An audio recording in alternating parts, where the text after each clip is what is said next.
Baik, saudara-saudara, kembali lagi bersama saya di Oloan King Channel. Salam sejahtera buat kita semuanya. Apa kabar dengan kalian? Semoga kita semua dalam keadaan sehat dan berada di lindungan Yang Maha Kuasa.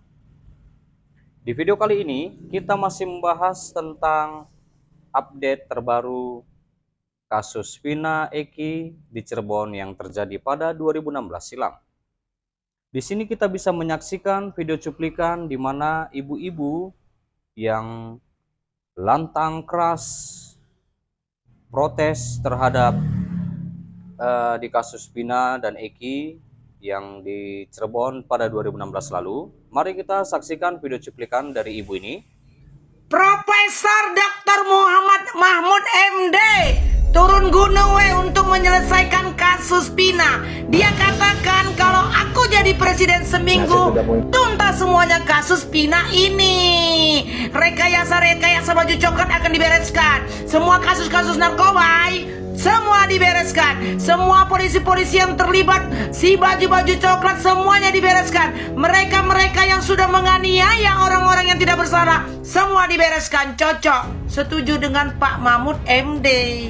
Profesor ini ku kasih tahu ya, kesalahan terbesar di negara Indonesia ini untuk menjadi seorang polisi. Mereka-mereka ini ditempa, dididik, dilantik, dikader-kaderkan semuanya lah untuk menjadi polisi. Ada pengumuman penerimaan polisi, semuanya ikut melamar yang anak-anaknya bercita-cita jadi polisi. Dari mulai masyarakat terendah sampai yang tertinggi lah, dari masyarakat miskin sampai terkaya. Itu tidak waras, yang satu tidak masuk di akalnya di pemerintah negara Republik Indonesia ini. Pada saat Pantohir yang terakhirnya, disitulah ditentukan kalau anak pejabat, anak jenderal, anak perwira yang dipilih menjadi polisi. Ngerti kalian? Jadi himbauanku kepada kalian pejabat, khususnya Bapak Presiden Joko Widodo dan semuanya Kapolri dan semuanya panitia-panitia, kalian bertobat supaya untuk hari ini setelah kasus Vina ini yang sudah terjadi ini, untuk dari hari ini sampai ke selanjutnya, sampai ke kapan-kapan pun, dari mulai tahun 2024 ini sampai tahun 2025 dan sampai Indonesia ini berakhir, dunia ini berakhir, kalau ada pemilihan polisi jangan kau pilih anak jenderal, anak pejabat, anak perwira lagi. Kau dengar ini Presiden Joko Widodo, kau dengar ini para pejabat Kapolri, cobalah kalian panitia, nggak usah lagi kalian pilih anak-anak pejabat itu.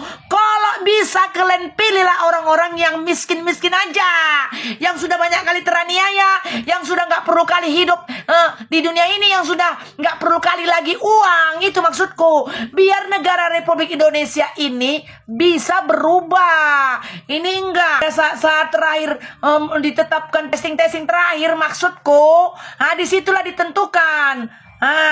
Seharusnya anak masyarakat yang rendah, yang miskin itu bisa duduk di kepolisian. Seharusnya dia karena pintar, jujur. Tapi karena ada anak pejabat, anak perwira, anak jenderal, itu yang kalian pilih sekalipun tidak pantas. Kenapa terjadi terus-menerus kejadian-kejadian ini, polisi-polisi ini yang nggak tentu arah, yang mengkacaukan semua kenyamanan masyarakat. Kemarin. Iya, jadi itulah video cuplikan dari ibu tersebut. Kalau nggak salah nama akun sosmednya itu ada di TikTok ya, Mak Yes kalau nggak salah, saudara-saudara. Nah, itu kita sudah mendengarkannya. Nah, lalu di sini juga saudara-saudara dikatakan bahwa mantan Wakapolri itu cium dua kejanggalan, di mana saat pertemuan Ibtu Rudiana dan Liga Akbar di kasus Vina Cirebon.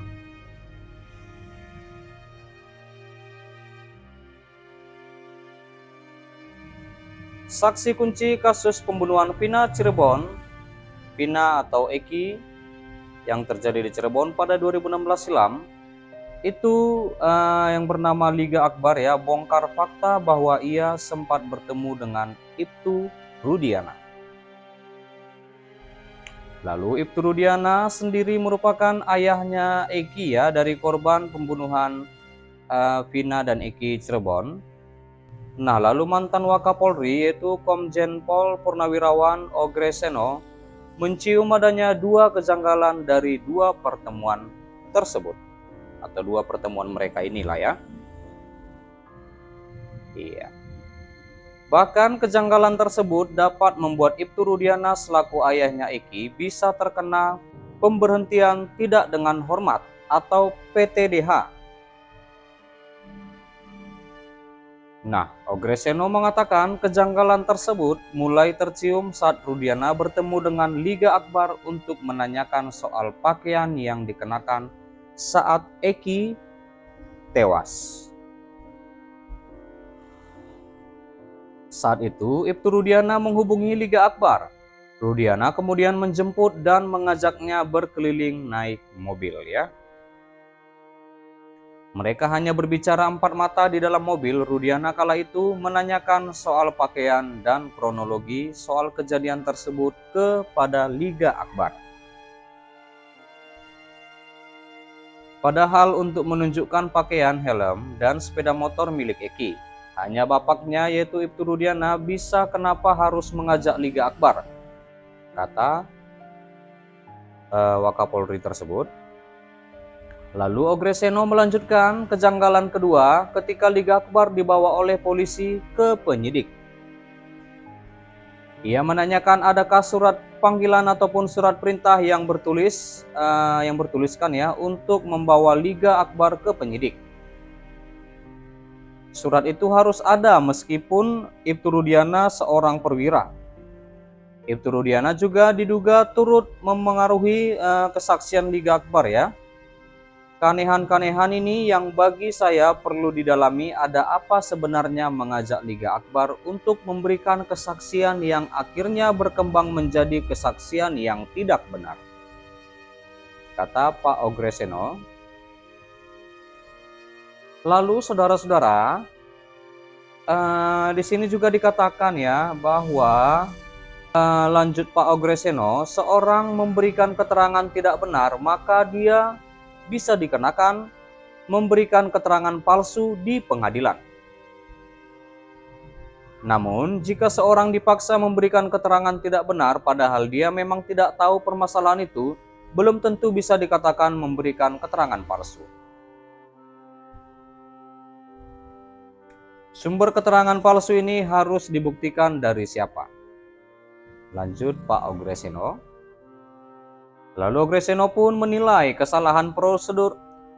Ogreseno pun menilai kesalahan prosedural Ibtu Rudiana yang diduga mencampuri penyidikan hingga memengaruhi kesaksian Liga Akbar mengarah ke PTDH.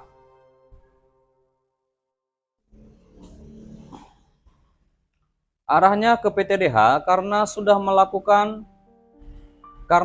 memalukan Korps Bayangkara kepolisian. Ini kan kepolisian jadi rusak gara-gara seperti ini, kata Pak Ogreseno.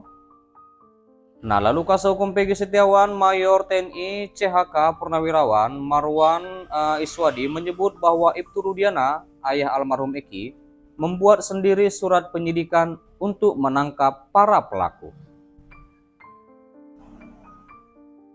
Hal itu tertuang dalam isi putusan pengadilan kasus pembunuhan Vina dan Eki di tahun 2016 ya saudara-saudara. Ibtu Rudiana itu jabatannya Kanit Narkoba, tetapi saya membaca di putusan pengadilan Ibtu Rudiana bikin surat penyelidikan, kata Marwan dalam acara di televisi ya pada malam hari itu tayang pada tanggal 13 bulan 6 2024. Nah, Marwan pun tak habis pikir dengan tindakan Ibtu Rudiana tersebut.